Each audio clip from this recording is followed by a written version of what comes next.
স্বাগতম জনাইছোঁ আপোনালোক সকলোকে। মই আপোনালোকৰ সাগৰিকা।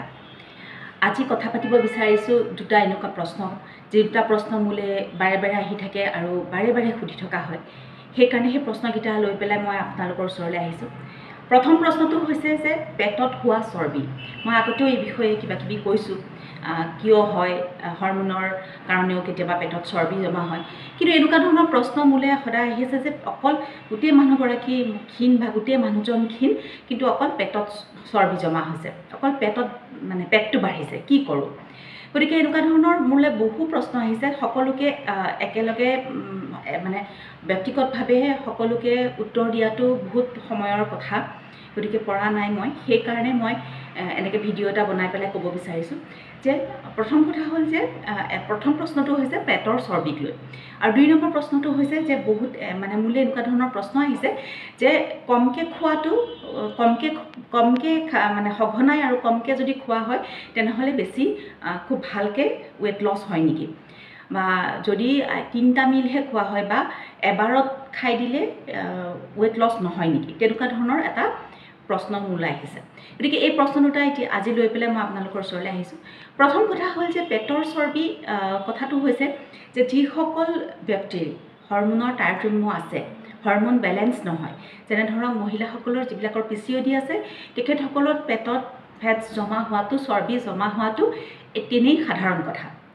পেটত ফেটছ জমা হ'বই, চৰ্বি জমা হ'বই। আৰু বহু মহিলা মেন'পজৰ পিছতো পেটত চৰ্বি জমা হয় যদিহে ঠিকমতে এক্সাৰচাইজ নকৰে। আৰু বহু পুৰুষকো মই দেখিছোঁ যে খোৱাৰ পৰিমাণটোৰ কথাৰ ওপৰত খোৱাৰ যিখন তালিকা, সেইখন তাৰতম্য হোৱাৰ বাবেও পেটত ফেট জমা হয়। কিন্তু এই গোটেইবিলাক কথা বাদ দি চবতকৈ ডাঙৰ কথা হৈছে কিন্তু টোপনি। যিবোৰ মানুহৰ টোপনি ঠিক নহয়, যিসকল ব্যক্তিয়ে ৰাতি খুব ভালকৈ চাউণ্ড শ্লিপ বুলি যাক কয়, কোৱালিটি শ্লিপ বুলি যাক কয়, সেইটো নলয়, 7ৰ পৰা 8 ঘণ্টা সময় যদি খুব ভালকৈ নুশুৱে, তেনেহ'লে আপোনাৰ শৰীৰত অন্য ফেট জমা নহ'লেও, চৰ্বি জমা নহ'লেও পেটত ফেট জমা হোৱাটো একেবাৰে নিশ্চিন্ত। কাৰণ টোপনিটো কম হোৱাৰ লগে লগে আপোনাৰ শৰীৰৰ ভিতৰত থকা যিখিনি অংগ, যিবিলাক অৰ্গেন, সেই অৰ্গেনবিলাকে ভালকৈ কাম নকৰে। আৰু চবতকৈ ডাঙৰ কথা যে হৰম'ন যিবিলাক থাকে, সেই হৰম'নবিলাক বেলেঞ্চ নহয়।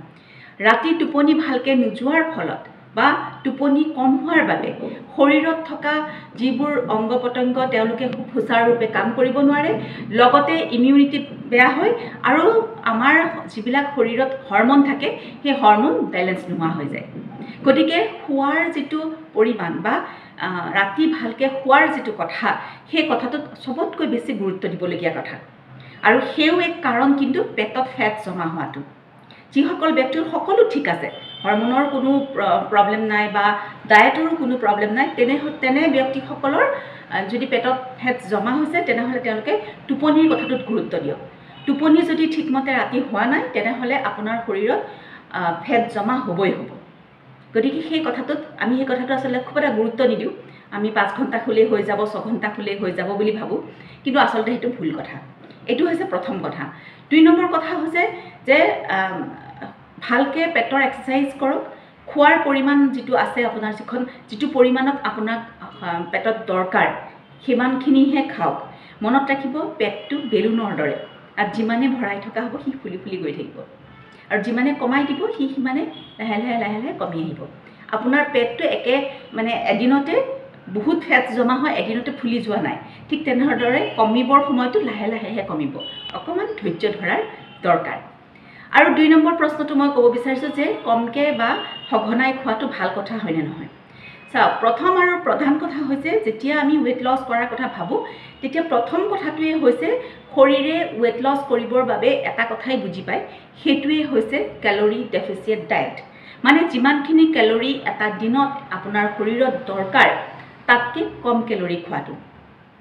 যেতিয়া আপুনি আপোনাৰ শৰীৰত গোটেই দিনটোৰ ভিতৰত আপোনাক যিমানখিনি চলিবলৈ কেলৰি লাগে, তাতকৈ কম কেলৰি খাব, তেতিয়াই আপোনাৰ শৰীৰত ফেট বা ৱেইট কমি আহিব।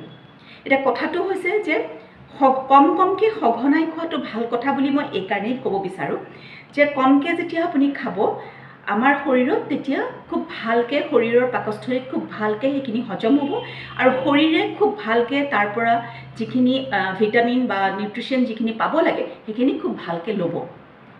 আৰু যদি অধিক খাই দিয়ে, জোখতকৈ বেছি খাই দিয়ে, তেতিয়াহ'লে শৰীৰে তাক ডাইজেষ্ট কৰোঁতে বহুত সময় লাগিব আৰু তাৰ পৰা যিখিনি নিউট্ৰিশ্যন পাব লাগিছিল সেইখিনি শৰীৰে ঠিকমতে নাপাব, নল'ব।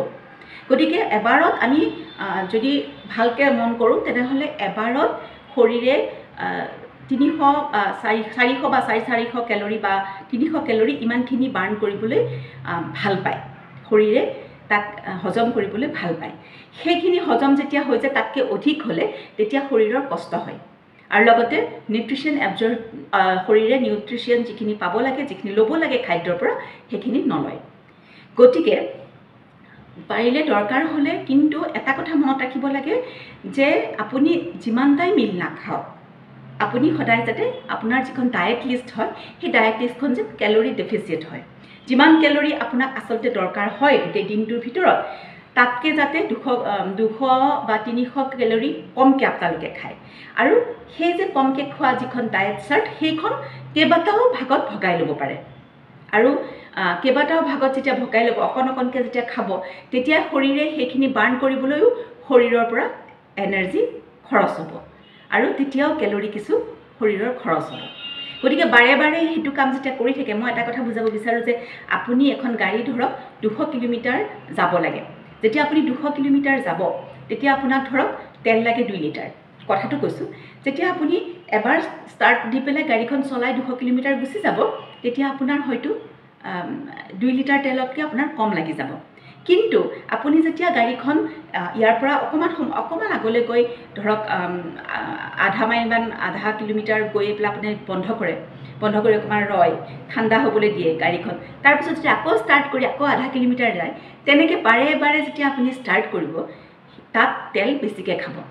মানে বাৰে বাৰে ইঞ্জিন গৰম হ'ব লাগিব, বাৰে বাৰে সি চলিব, আকৌ সি ঠাণ্ডা হ'ব, আকৌ ইঞ্জিন গৰম হ'ব। তেনেকৈ কৰিলে কি হ'ব, আমাৰ তেলৰ পৰিমাণটো বেছিকৈ লাগিব। ঠিক তেনেকৈ শৰীৰৰো সেই একেটাই কথা। আপুনি যেতিয়া কমকৈ খাদ্য খাব, সৰু সৰু মিল খাব, সৰু সৰু খাদ্যবস্তু খাব, তেতিয়া আপোনাৰ শৰীৰে সেইখিনি হজম কৰিবলৈও আপোনাৰ শৰীৰৰ নিজৰ পৰা কেলৰি বাৰ্ণ কৰিব, শক্তি খৰচ কৰিব। আৰু যেতিয়া শক্তি খৰচ কৰিব, কেলৰি বাৰ্ণ হ'ব, তেনেকৈও আপোনাৰ শৰীৰৰ কেলৰি ডেফিচিয়েট হ'ব।